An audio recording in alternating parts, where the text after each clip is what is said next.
त्यांना काही काळासाठी थांबवायचं, त्यांना काही काळ थांबवू.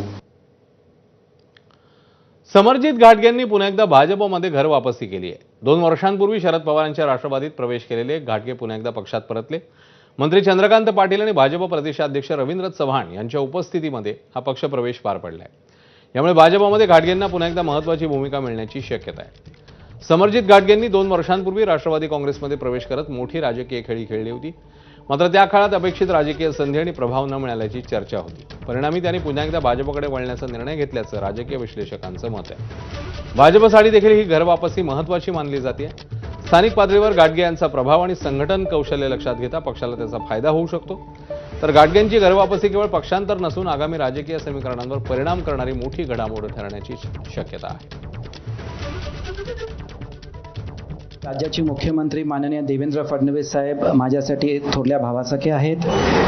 मागच्या वर्षीच ही प्रक्रिया सुरू झाली. नोव्हेंबर महिन्यामध्ये जेव्हा नगरपालिकेला मुश्रीफ साहेबांची माझी युती माननीय देवेंद्रजींच्या मध्यस्थी झाली आणि जिल्हा परिषदमध्ये भारतीय जनता पार्टीच्या एबी फॉर्मवर आमचे सगळे उमेदवार उभारले, निवडून आले आणि त्या अनुषंगाने एक औपचारिकता होती.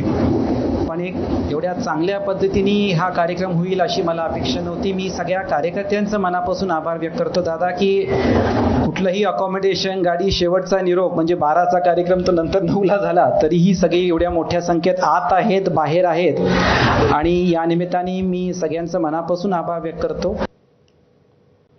तर भाजप प्रवेशावरून मविया नेत्यांनी समरजित घाटगेंवर निशाणा साधला. ते भाजपचेच होते, फक्त तिकिटीच्यासाठी आमच्याकडे आले होते. तिकीट मिळाली, लढले आणि परत ते भाजपवासी झालेले आहेत. त्यामुळे काही वेगळं काय केलेलं नाही. मला चिंता एवढीच आहे की त्यांना भाजपमध्ये प्रवेश देणं म्हणजे हसन मुश्रीफ त्यांच्या अलायन्समध्ये असताना त्यांना भविष्यातले असलेला हा संकेत दिलेला आहे का?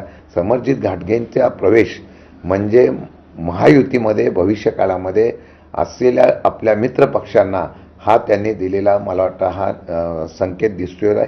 आणि ह्या बाबतीमध्ये आता महायुतीतल्या असलेल्या त्यांच्या मित्र पक्षांनी विचार करावा गांभीर्याने. भाजपची गाडी एवढी भरलेली आहे, कोण खिडकीला लोंबका लागले, कोणाचं काय होणार आहे कळत नाही. तर भाजपची गाडी एवढी भरलेली आहे, कोण खिडकीला लोंबका लागले, कोणाचं काय होणार आहे कळत नाही. आता बातमी पुन्हा एकदा बारामती पोटनिवडणुकी संदर्भात.